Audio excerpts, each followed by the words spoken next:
आपके चरणों में साष्टांग नमन। हमारा यह सवाल है कि समाज में भांति भांति गुरु है, शिष्य है, तो हम ये पूछना चाहते हैं आपसे कि गुरु और शिष्य का नाता कैसा होना चाहिए, गुरु और शिष्य का रिश्ता कैसा होना चाहिए। और मेरा यह भी अनुरोध रहेगा कि गुरु का अपने शिष्य के प्रति तथा शिष्य का अपने गुरु के प्रति क्या कर्तव्य होना चाहिए, इससे भी हमें अवगत कराए। जय श्री दादाजी। हरि ओम। गुरुर्ब्रह्मा गुरुर्विष्णु गुरुर्देवो महेश्वरा गुरुर्साक्षात् परब्रह्म तस्मै श्री परम सद्गुरुवे नमः। परम सद्गुरुवे नमः। परम सद्गुरुवे नमः। जय श्री दादाजी। आपने जो भी सवाल किया, गुरु और शिष्य का जो रिश्ता है वो कैसा होना चाहिए। गुरु और शिष्य एक अनादि काल से ये नाता चलता आ रहा है। ये जो रिश्ता है, ये जो रिलेशन है, हमारे फैमिली में जिस तरह से हम रिश्ते निभाते हैं, वो रिश्ता जिस तरह से हम निभाते हैं ना, उसी प्रकार गुरु और शिष्य का भी एक रिश्ता होता है। वो रिश्ता किस तरह से होना चाहिए, मतलब में जिस तरह से एक बालक का जन्म होता है तो उसकी माँ भी गुरु बन जाती है, उसके पिताजी भी गुरु बन जाते हैं, सगे संबंधी जो जो ज्ञान देते हैं, जो जो उसे समझाता है इस संसार के अंदर, रिलेशन वाले भी हुए, दोस्त भी हुए, स्कूल में जाता है तो टीचर भी हुए, ब्राह्मण आता है वो भी होता है, हर चीज के मतलब में रिश्ते बहुत है। लेकिन सबसे अलग और थलग जो रिश्ता है वो है आध्यात्मिक गुरु और शिष्य का। संप्रदाय संसार के अंदर बहुत है, 5000 संप्रदाय कहे जाते हैं। 5000 संप्रदाय में तो गुरु तो है ही, लेकिन गुरु और शिष्य का जो रिलेशन है, जो रिश्ता है, वो समझना आवश्यक है। क्योंकि ये संसार आज से आध्यात्मिक गुरु और आध्यात्मिक शिष्य, ये परंपरा हमें कहाँ से मिली है? ऋषि मुनियों से मिली है। ऋषि मुनि जो थे उस समय में, तो वहां पे उस समय गुरुकुल होता था, समझ में आया? तो वो गुरुकुल में पढ़ाई के लिए जाता था। मतलब में ऋषि मुनि वो समय पे उनके क्या थे? गुरु थे। उनसे उन्हें ज्ञान मिलता था। वो जो रिश्ता था वही सच्चा रिश्ता है। ऋषि मुनि और वो समय के शिष्य जो आध्यात्मिक ज्ञान की प्राप्ति भी कर लेते हैं, संसार के ज्ञान की भी प्राप्ति वहां से होती थी। किस तरह से इस संसार में रहना चाहिए, किस तरह से अध्यात्म करना चाहिए, अध्यात्म क्यों करना चाहिए, हमें भगवान जो भी भगवान की प्रार्थना करते हो, जो भी भगवान की पूजा अर्चा करते होंगे, जिस भगवान को पाना चाहते होंगे, तो उनके लिए क्या करना चाहिए, यहाँ तक कि साधना तक वो सिखाते थे।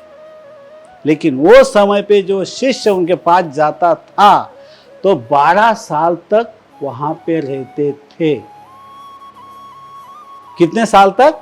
12 साल तक रहते थे।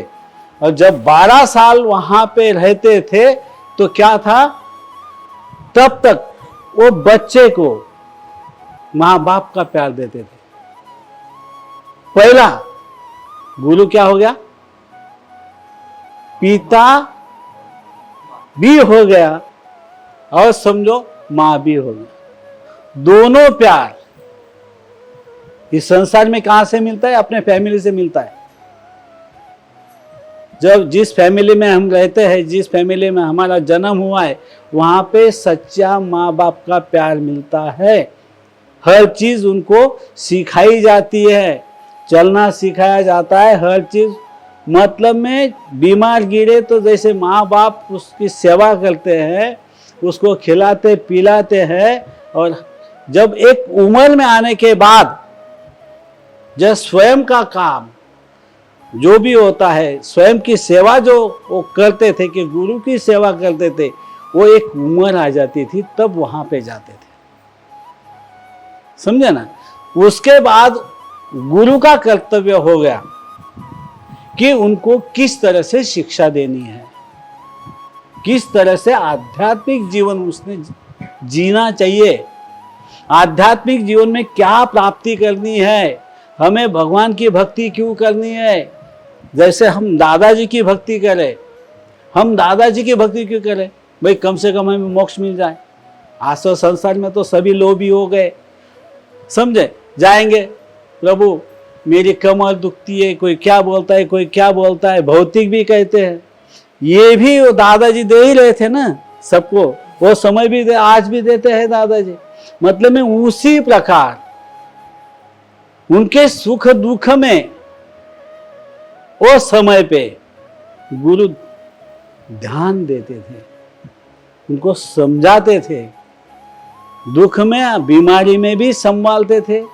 कोई दुख उसको होता है तो उसको भी समझने के बाद उसको वो भी समझाते थे, समय पे खाना देते थे, पिलाते थे, सब कुछ करते थे। वो प्रणाली आज नहीं रही, भले प्रणाली नहीं रही, लेकिन आध्यात्मिक गुरु जो होता है वो पिता के समान होता है।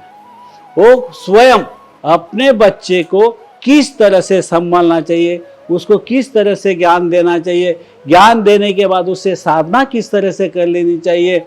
जब साधनाएं हो जाती है तो परिपूर्णता उसको प्राप्ति का इससे मतलब भगवान तक वो पहुंचाना, उसको मोक्ष गति किस तरह से मिल जाएगी, हर चीज का ख्याल रखता है। ऐसा ही नहीं है भले 1000 हो, 10,000 हो, लाखों हो, सबका गुरु कोई भी हो, तो वो गुरु का कर्तव्य सबसे पहले ये आता है कि मेरा शिष्य नरक में न जाए। आध्यात्मिक गुरु का क्या कर्तव्य होता है कि वो पहले अपना शिष्य नरक न जाए, कोई भी हिसाब से उसे मोक्ष गति प्राप्त होनी ही चाहिए, होनी चाहिए। इतना प्रयास उस गुरु ने करना चाहिए। संसार में सुख और दुख का मेल है, ये संसार में सुख और दुख तो ही है। हर प्राणी मात्र को सुख दुख है, भले भोग योनि है उसको भी दुख है, उसको भी सुख है। खाना मिला तो आनंद होगा, खुश होगा, दुख मिटेगा। अगर खाना नहीं मिला तो उसको दुख ही है, कोई बीमारी आ जाए तो उसको दुख है। उसी प्रकार हर इंसान को तो सुख और दुख तो है ही है। बुद्धि है इंसान के पास, सब कुछ है।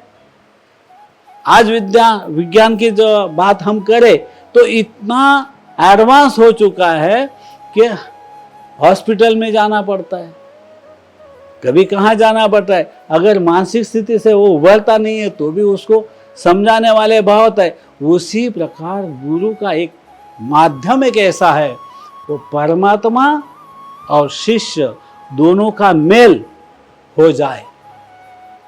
जिस तरह से इस संसार में पिताजी जो पिता बन के बैठे वो क्या करता है, अपने बच्चे का जीवन अच्छा हो जाए। भौतिक में भी वो काम पढ़ाई अच्छी करे, कोई नौकरी अच्छी करे, कोई व्यापार अच्छा करे, कोई काम अच्छा करे, अपना संसार भी सुखमय हो। वो किस तरह से करे, जिस तरह से एक संसार में भौतिक में भी हर पिता की इच्छा होती है अपने बच्चे के लिए। उसी प्रकार आध्यात्मिक एक जो गुरु होता है, आध्यात्मिक गुरु का पहला कर्तव्य ये आता है कि मेरा बच्चा, वो क्या बोलेगा, मेरा बच्चा ये, इसको दुख ना मिले।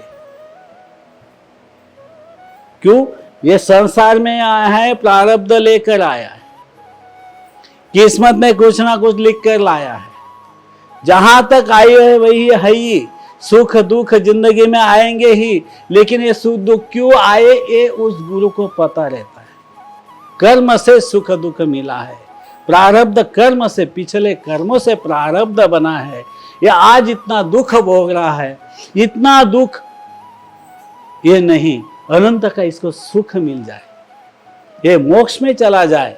या अगर मोक्ष में चला गया तो इसका क्या होगा, क्या होगा, दुख मिट जाएगा और सुख ही सुख में, आनंद में, अनंत तक की जो जिंदगी है वो जी सकेगा। क्योंकि आध्यात्मिक गुरु तो वही जानता है, आध्यात्मिक गुरु का यही फर्स्ट पहला कर्तव्य हो जाता है, वो स्वयं को समझना चाहिए गुरु ने। जब तक गुरु ये समझता नहीं वो गुरु नहीं, और चेला समझ ना पाए तो चेला नहीं। मतलब में जो भी है, गुरु और शिष्य दोनों का रिश्ता इस तरह से ही, माँ बाप का जैसा रिश्ता होता है ना बच्चे से, वो भौतिक का भी आज के समय में, सतयुग त्रेतायुग द्वापर युग तक तो हर माँ बाप अपना बच्चे को अच्छी प्रणाली मिले, शिक्षण मिले, इस संसार में संसार करते हुए भी वो कहाँ पे जाए, मोक्ष गति मिल जाए। वो तप करे, वो चाहे योगी बन जाए, को अनंत का सुख वो समय पे 3 युगों में हर माँ बाप को था, क्योंकि ऋषि मुनि की प्रणाली थी। और आज क्या हो गया, ऋषि मुनि की प्रणाली नहीं है, फिर भी गुरु का काम तो एक ही है, जो भी मेरा बालक है, जो भी मेरा शिष्य है, वो दुख ना भोगे अनंत में। आज तो दुख तो आने ही वाला है, बीमारियां आएगी, धन कम होगा, किस्मत में कुछ भी है आएगा।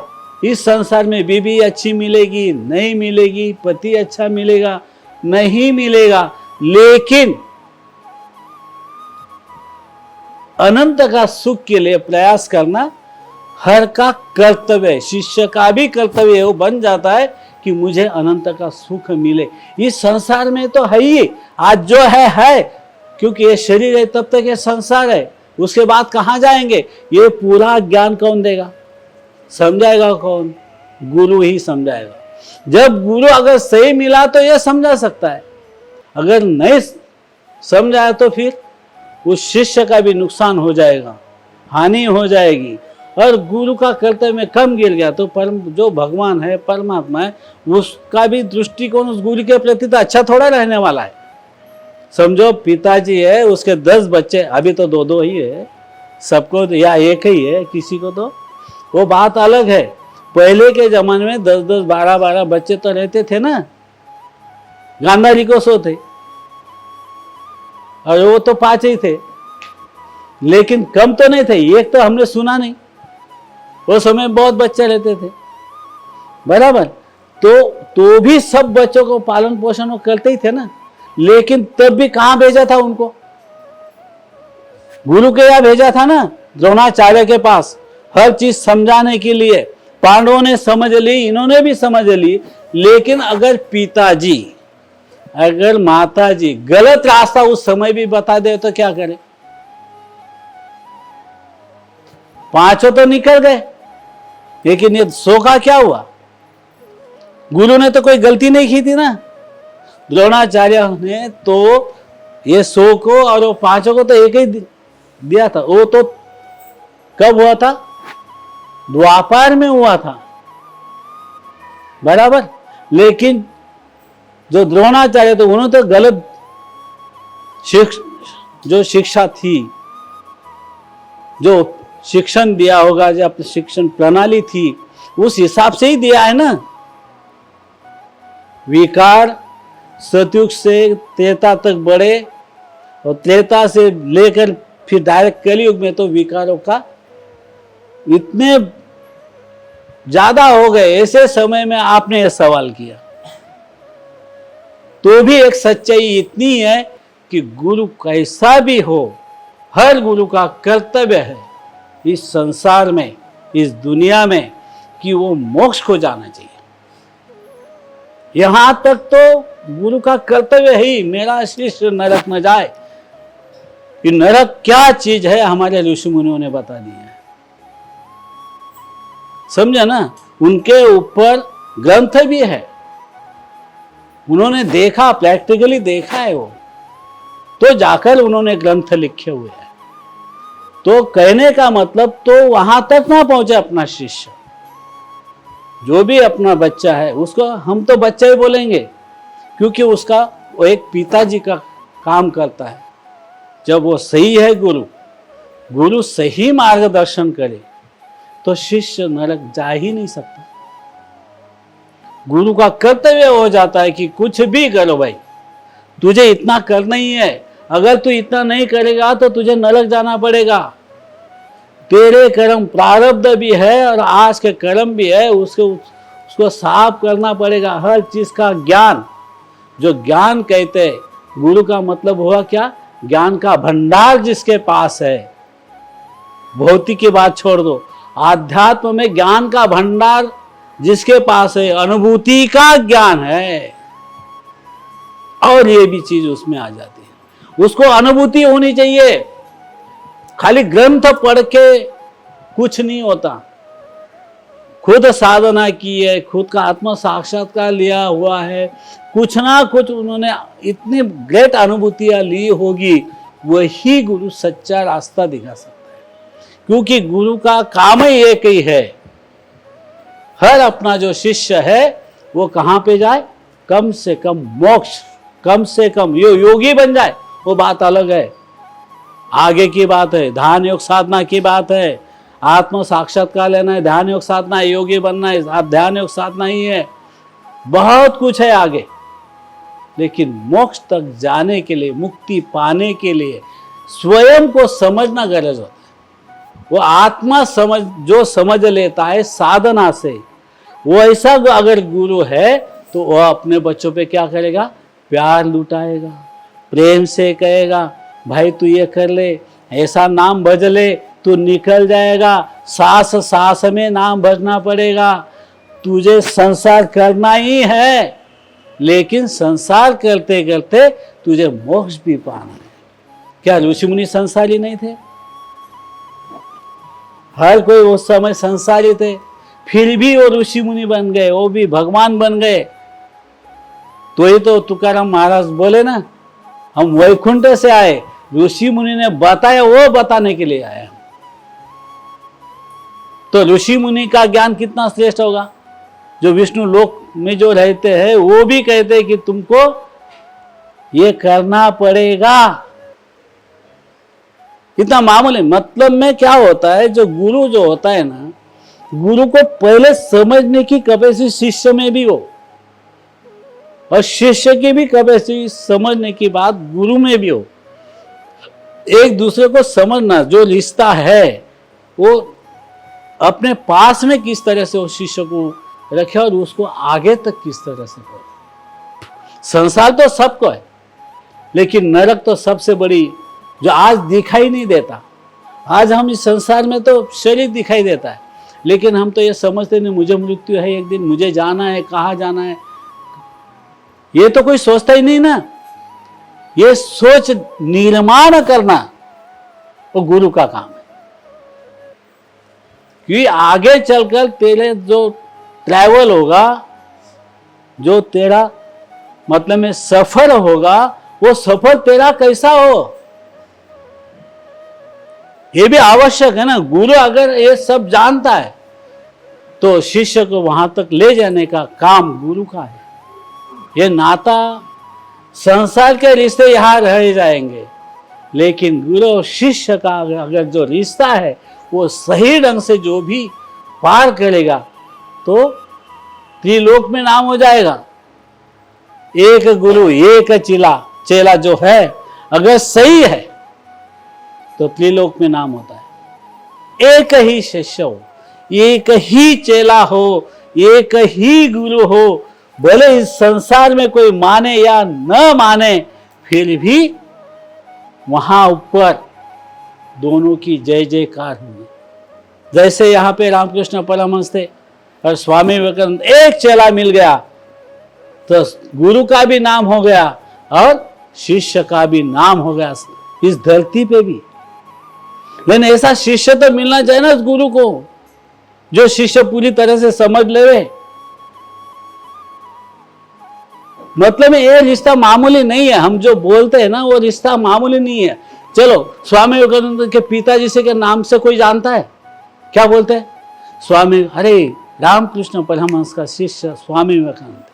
और जब रामकृष्ण परमहंस, अरे स्वामी विवेकानंद जी जो है ना, रामकृष्ण परमहंस के चेला था। नहीं जानते? इस संसार में जानते नहीं है, जानते हैं। पहले बहुत ऐसे गुरु और शिष्य हो गए, अभी मालूम नहीं भाई आज का शिष्य कैसा है और गुरु कैसा है। लेकिन इतनी बात जरूरी ध्यान में रखना है स्वयं को, कि अगर निकलना है आगे तक तो जो गुरु कहता है वो करो। तो वो प्रेम से कहता है, उसका प्रेम है। वैसा शिष्य अगर उसके ऊपर प्रेम करे तो वह प्रेम से वहां तक पहुंचेगा नहीं, आराम से पहुंच जाएगा। लेकिन दोनों का प्रेम का नाता हो। कैसा हो? प्रेम।